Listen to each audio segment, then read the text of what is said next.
we've got a lot of material to cover actually in the 45 minutes allotted, so we'll kind of move on as quickly as we can. And if you have any other questions, like he said at the end, please pose them.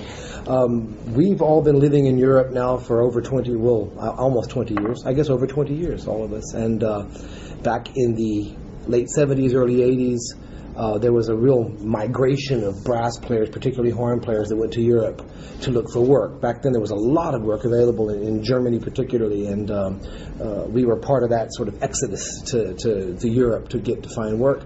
And there was a lot of horn players over there. So it was no surprise that after a while, particularly David and Jeff were in the same orchestra in the Philharmonia Hungarica, along with several other Americans, and they met occasionally to play horn quartets, just for fun mostly. And they discovered that they were pretty good together. And they also played alike, because we trained in the States, and we were living in Germany or other surrounding countries where they played differently. And it was kind of nice to meet with like-minded individuals, if you will, and play in a style that you grew up hearing and playing, and also speaking your own native language, because we obviously live in foreign languages. And so that was the original idea of why the quartet got together. David very quickly assessed the feasibility of founding a horn quartet with a serious tint to it, and because the players that started it back in 1982 were very, very good players and are very well-established players in Europe today. And they started this quartet without a name, really, at the time. We didn't have a name. And then it became logical that we would call ourselves the American Horn Quartet, because in the very early days, we'd play little gigs here and there. We'd play little church gigs or play a party. And for the Germans, we were the Four Americans. It was clear. The Four Americans are going to be here at 8. And so the Horn Quartet's going to be here. The American Horn Quartet's going to be here. So that's how it happened. We've been doing this now for 20 years and performing all over the world.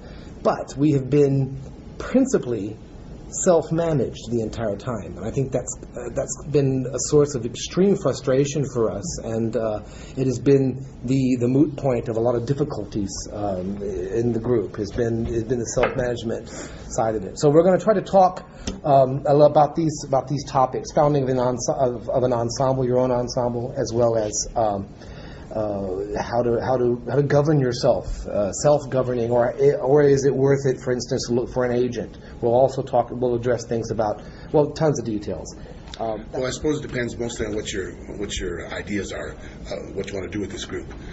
Obviously, if you just want to get together and have fun, you can do that with anybody. So it's best just pick your friends, because you're not talking about making a living doing this, or you don't want to travel too far if you're not going to make a lot of money. Obviously, you have to pick people that are somewhat in the area.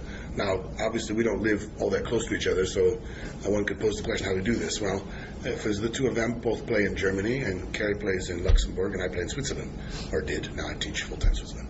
And so the problem is, it comes down to, unfortunately, dollars and cents, if you will. You can't have a group where you live that far apart and not say, okay, look, every time we come together, we basically have to make $600 or $700 because we have to invest that money just to come together to rehearse. So we've found, fortunately, in the last few years, there are some cheap flights. I think they have such things in the States, probably even better than in Europe.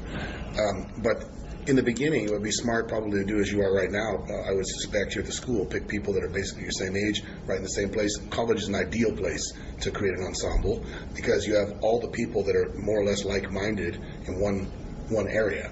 And when the weather's like this, there's not much else to do but to practice, quite frankly. So it's good. With us, I would say it starts with an idea, like we think you have an idea. I would say it's more of a dream, because it's a bit of an ideology. When I first started the group, I'm the original member from 1982, the only original member. We came together, and we immediately saw that we had problems, because basically, if I didn't find us a gig to play like a church was Carrie was talking about, we couldn't afford to come together, because even then, one guy lived in Zurich, which was a couple hours away, and the other guys lived in Germany, which was significantly further away, so we couldn't basically, it didn't make sense to rehearse unless you could at least break even, at least, have zero at the end. So we had some problems, and then fortunately we came to, it got a little easier for us, because obviously these guys all have jobs. So if you don't have to live from it, that's like all the great soloists like Baumann and Tuck, all these guys, they all had jobs. So basically, they didn't have to actually live from being a soloist or live from playing chamber music. They did that because that's what they like to do. And we are together. We're all good friends. We've known each other for years and years and years before most of you were born, probably. And we basically would never consider doing this for a living if we had to actually live from it, because unfortunately there's not that big of a market for a horn quartet, quite frankly. About rehearsal time, I would say we probably invest, in the beginning we probably invested at least one, if not 2 weekends a month, where you come together and basically the first time you have to just figure, okay, this is what we have to build a repertoire first. So we come together, we work very hard we disciplined ourselves playing easier things at first to build some kind of repertoire so that you have something to offer people when they ask you. Afterwards, you could delve into, like, for instance, when I first met Kerry, I didn't know he was such a fine composer. I just met him. I thought he was a good horn player, seemed like a nice fellow. I met him at a competition in Geneva, and it just worked out. It was a nice thing, and he started writing things immediately. So we solved one of the problems. One of the biggest problems we have is repertoire. So immediately, Kerry started saying, "Well, the standard stuff that's out there is a little mundane, maybe. So let's try and spice it up a little bit." And so he started writing pieces. And this was automatically a great catapult for us. Automatically, you can offer something that not everybody has, so people are kind of interested in that, non-horn players as well. You do have to invest a lot of money and rehearsal time in the beginning. Basically, to say, okay, we're not doing this because we think we're going to be rich someday. Just like I imagine most of you are probably studying to get an orchestra job at some point, if that's possible. And we all know that no matter where you go into an orchestra, even if you're in one of the finest orchestras in the world, you're not doing it because you think you're going to be rich. You're doing it because you want to play music, and they have good benefits, and that's great. Things work out great.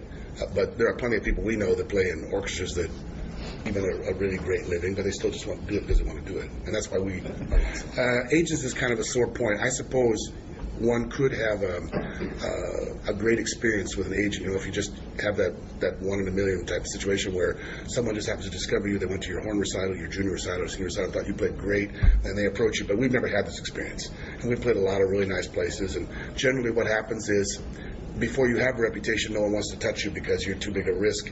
They see themselves investing a lot of money and energy into you with not much payoff. And let's face it, in the end, unfortunately, it is a business, and the agent doesn't see you as a moneymaker in this business. Or they generally speaking tend to be the other sort, whereas once you've made a name for yourself and you have a certain audience, or you found a niche where you can play regularly, then of course what they want is they want to make money off of what you already established without actually doing anything. And unfortunately, most of the experiences we've had with agents, although I'm sure there are many that are perfectly wonderful and all that, they're either not A, interested in a horn quartet, or B, they already have a brass ensemble of some kind that they're pushing, and so we represent a competition. Whether we're better or not, we represent a competition for that. If you're managing, let's say German brass in Germany, and you take on the American Horn Quartet, now you have a problem because it's a conflict of interest. For the manager, it's completely irrelevant which one of the groups they push, because they make their money off of the sale of an ensemble. But for us, of course, it's not irrelevant. And so basically what they look for, if you want to make any money, they look for a situation where you're the only, you try and get with, like, let's say Decca or someplace like that, if you could possibly get something like this, and you're the only brass ensemble that they have, then you're in a different category. But we have unfortunately not had that break ever. But we have had tours where we have used agents that have contacted us just for one-time tours for 2 weeks or 3 weeks, either in the States or in Japan. And that has worked quite well, and they've done a very good job. It's just that an agent, what happens is when an agent chooses you, usually they want to take a percentage of what you make in any